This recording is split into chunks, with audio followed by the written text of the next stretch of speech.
Hello pretties, welcome to Vivsville. So today I have my eyeshadow wish list. Some of these items I'm like, I want them, but I probably won't buy them. And then there's some of them that I want them, I already purchased. And then I'm just waiting for them to arrive. And then there's some where I'm like, I'm still going back and forth. I'm still trying to debate what to do. So that's what we're doing today. FYI, I don't have the best editing software. I do need to purchase a new one.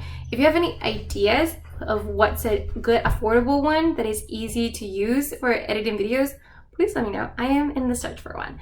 But currently I use the one that comes with my computer, which is a video editor from Microsoft, and it doesn't allow me to like pop pictures up. So I have to like stop the frame, put the picture, and then come back to the video. So just FYI, that's gonna happen throughout this video. Just full warning, I'm telling you right now, that's the best I can do. So that being said, please don't forget to like and subscribe to become a resident of Vivsville. And yeah, we're having eyeshadow week today. This was inspired by Lauren May Beauty and It's Just Steph. So I'm gonna leave both of their channels down below. They do this a couple of times a year and they're just, you know, fun. So yeah, let's just talk about eyeshadows that I'm like, I want them, I'm craving them. And this is kind of like a part 2 to the video that kicked off eyeshadow week, which was palettes on my chopping block. Which palettes I'm like seriously debating, just kind of like nixing. So I want to guess go by brand, and let's start out with Lunar Beauty. So this is a brand by Manny MUA, and there are 2 palettes that I'm like seriously debating. One is it's not an eyeshadow palette. I know. This is the only exception to my rule of eyeshadow. I promise. And the palette is the Moon Prism palette, which is the blush palette. Oh, it's so bad. But my blush collection really got out of control in 2020, and I'm trying to reel it in 2021. Not doing so good so far. So I definitely am not planning on purchasing it anytime soon. However, I'm eyeing you. I want you. I want it. And yeah. Palette number 2 from Lunar Beauty is the new one that just came out, which is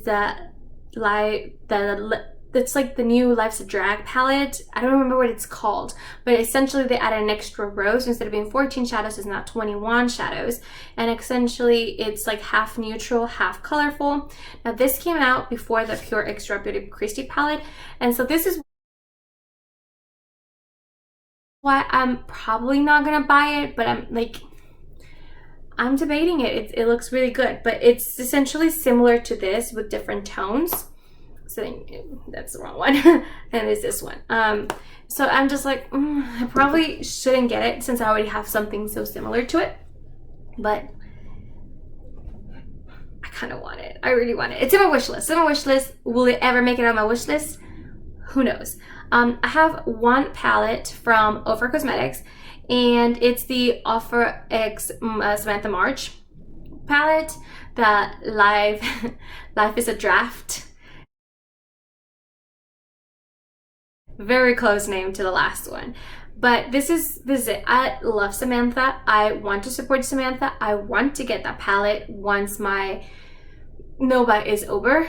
However, we all know what happened with Ofra recently. One of the owners was doing something, you know, just a little shady, a little racism, and I just don't vibe with that.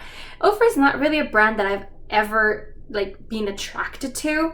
I've heard a lot of good things about their highlighters being extremely blinding. That's not really my style, ever. So that it's not really something that attracts me to the brand. I've heard mixed reviews about pretty much everything else except for their liquid formula, glosses and liquid lipsticks, but I'm not a huge fan of liquid lipsticks, and I just don't feel the need to buy an expensive lip gloss.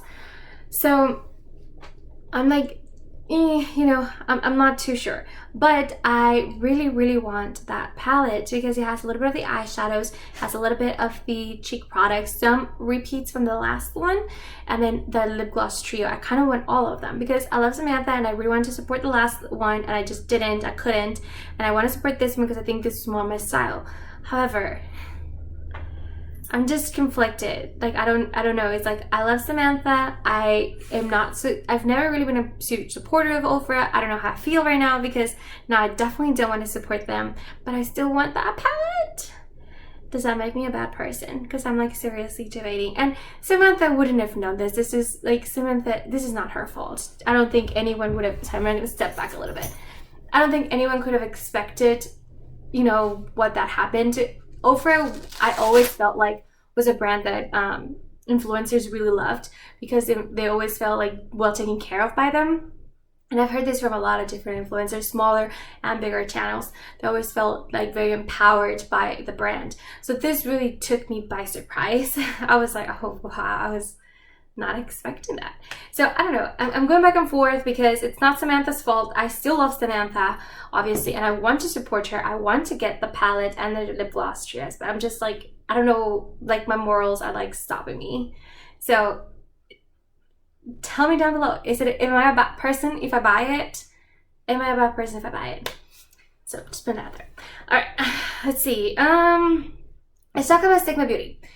Sigma Beauty is one of those brands that I've heard a lot of good things about. Obviously, the brushes are well known for one, having a warranty on them, which is unheard of, being extremely good quality and very soft, and essentially like the best brushes out there that you can get. Except for like maybe Wayne Goss, which no one has money like that. No one has money for $70 for a blending brush, for an eye blending brush. That's ridiculous. So, you know, I am wanting to purchase something from Sigma, specifically two palettes that I've heard people go on and on and on and about. And one is the Untamed palette,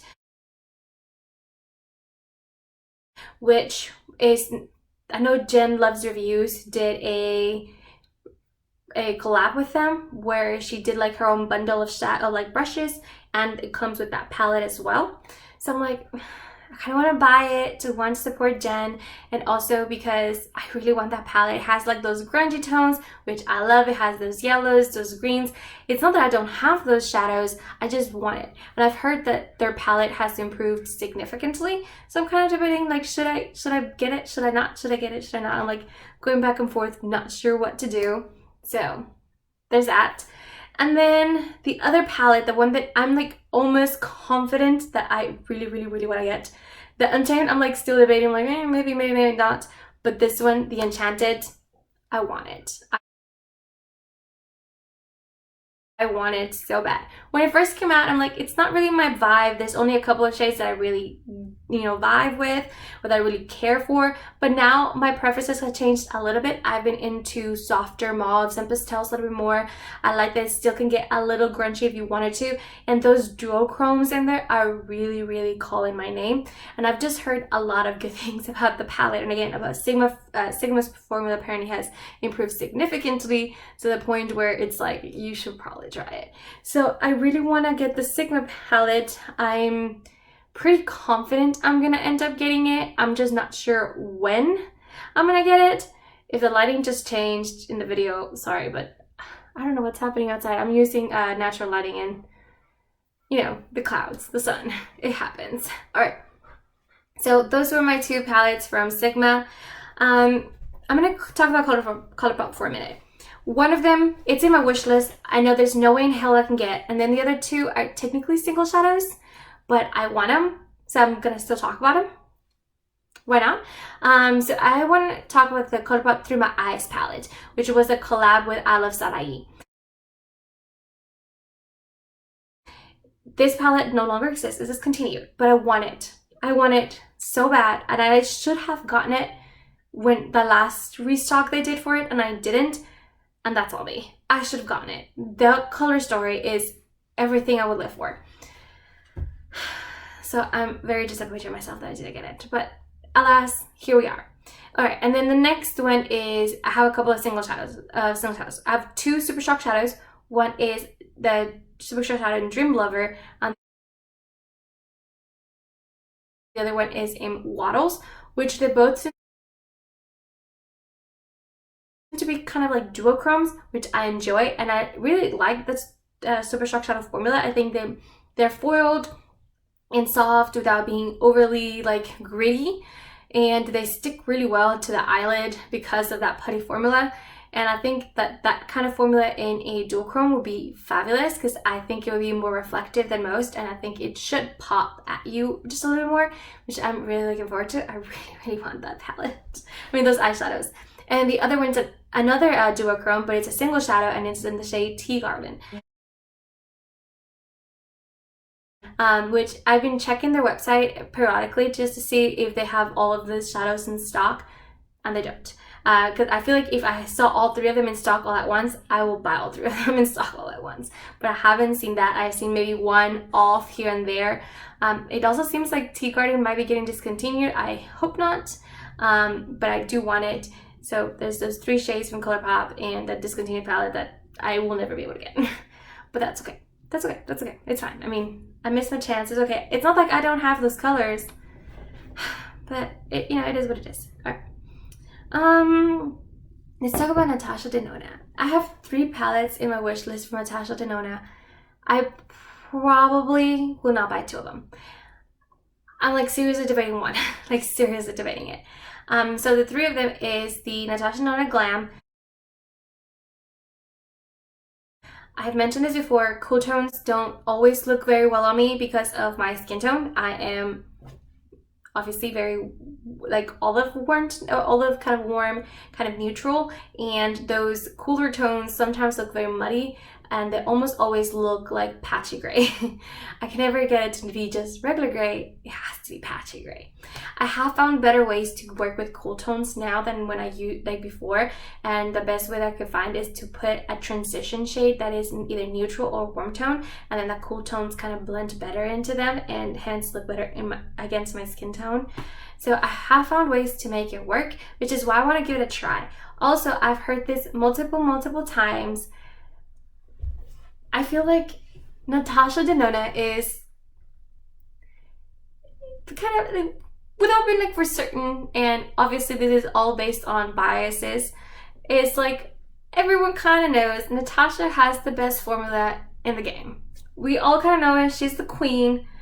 We don't want to admit it, and some may say it's not the case. It might find others to be better. So be it. I personally have never tried them, so I can't speak for myself. What I've heard is that Persona Cosmetics gets pretty close to Natasha and like how well they blend, if not better. But then they just don't have as many formulas, so it's not as good. So, you know, I've heard a little back and forth. There's no confirmation, but we all kind of know Natasha is the shit, right? We all know it. We know it. I've never tried it, and I know it. So there's that. So I kind of want to try the Glam palette because if the formula is as great as everybody says it is, I'm assuming I'm going to be able to work with them, even though they're cool tones. So there's that. The other one that I want to try is the bronze. The only reason why I'm like going back and forth with the bronze is like those I know I can make work, but I'm not into that color scheme at this time. Those are not the kind of shades that I'm leaning towards. So there's that, you know. And I have plenty of warm tones. I don't know that I need another warm tone palette. So that's why I'm like, it's in my wish list. I'm interested. I'm piqued. If I could get it for $15, I would probably buy it. Can I? No, because it's Natasha. Natasha's bougie, but that's okay. And the third palette, the one that I'm seriously considering, is the Zendo palette. The Zendo palette has everything that I wish for. It has, and not the mini, but the new one that just came out not that long ago, the 65 palette one. It has a little bit of pastels. It has a little bit of like darker grungy colors. It has some duochromes from what Alejandra Lisette said on her video. It has quite a few different formulas and textures that I'm really excited to try. And it does have some like darker, warmer colors, but they're not too many. It's not overwhelming. And there's some undertones and shades that I cannot describe because I tried to do a dupe palette a dupe video of that palette. I couldn't do it. I could not dupe that palette to save my life. There was this one shade that I was like, oh, well, it looks like just like a olive green, and they're like, no, it's a gray actually that has olive green undertones. And I was like, but it's a matte, and I'm like, how do you duplicate that? I don't have anything like that. And then there was another shade. It was like a mint green, but it was kind of bluish. It had a weird undertone. I don't have anything like that in my collection. There was a couple of shades that of course I could duplicate, but there was a lot of them that I just could not. And all those formulas, I kind of want to buy the bullet and get that one. I really do, but probably not today. Just not today. Not today. I think we're coming to an end, and I think that's all the palettes I want to talk about. Okay, no. There's one more. The one that's on its way to me. So Lara Los Angeles, I mentioned this in my video, in a couple of videos ago, maybe it was even yesterday, I can't remember now. But she posted her new reveal video, and I think it went live this morning because I already bought it, which was Candice Sky's palette, which was her collab with her niece Erin Weaver, who also has a YouTube channel. I do subscribe to both of them. Erin's super cute. She's just like, she's young. She's 17. She's a kid. But she did a really good job. The palette is like pretty much all pastels, and I don't have very many pastels in my collection at all. It's definitely something that I am lacking in my collection, and Lara Los Angeles is my favorite eyeshadow formula. Even more than Persona. Who would have known? Persona is definitely like right there. They're like right neck to neck. So I was like, best way for me to, one, fill a gap in my collection, and two, get a formula that I know I'm going to like. So they dropped the palette. I got it. They also dropped 2 lip glosses. I got it. My boyfriend owed me a gift from Valentine's Day from earlier this year, because I knew I was going to this no-buy. So I was like, let me not cash out because I don't have anything that I want to purchase right now. And I'm going to hold out until there's something that I really, really, really want. And sure enough, something came out that I really, really want, and I got it. I could have waited. My low buy ends in 12 days. I could have waited, but I am afraid that it would sell out. And with Laura Lee, she doesn't restock within a couple weeks or even a month. She takes anywhere between 3 months to like 9 months to restock. I know that the Nudie number 2 palette sold out, and it took her 5 months to restock it. I don't want to wait 5 months to stock that palette when it's winter time and I don't want to be wearing pastels anymore. So I didn't. So I'm gonna cash out on that one and get it. So technically my no-buy has not been broken because I didn't pay it for it. That's what I'm saying to myself to justify that purchase. And yeah, that's happening. So I'm super excited. That's coming its way. Hopefully it'll arrive sometime soon. I don't expect to get the shipping labels till sometime next week. So I'm hoping by next Friday maybe I can do a first impressions video or something with it. So be on the lookout for that. Actually, I'm gonna be in Chicago next week, so I might not be able to do that. As soon as I'm back in town, it also depends when it drops, like when I get it. I might get it relatively quickly. I don't know, right? So fingers crossed. I'm gonna do a first impressions with that collection as soon as I get it, so expect that. And that's it. Give me your hot takes. What's in your wish list that you're wanting to get but you're debating, you're not sure? Let me know. If you have any of these palettes that I mentioned, which ones do you think I need to have? And need loosely, right? Like, which ones do you recommend that I should for sure buy? The ones that I'm like seriously debating is the Natasha Denona Zendo palette. I am seriously debating the Sigma Enchanted and the Life's a Draft from Ofra and Samantha March. Those 3 are the ones where as soon as my no-buy is over, I was like seriously debating getting. So there's that. Let me know. And the other ones I'm considering, but I'm like kind of like going back and forth. Like I can probably live without it. I probably won't buy them, but I'm kind of thinking about it. Except for the single shadows from from ColourPop. I definitely want to get those 3 single shadows. I need to figure it out when I can buy them. All right, see you guys in the next one. Bye guys.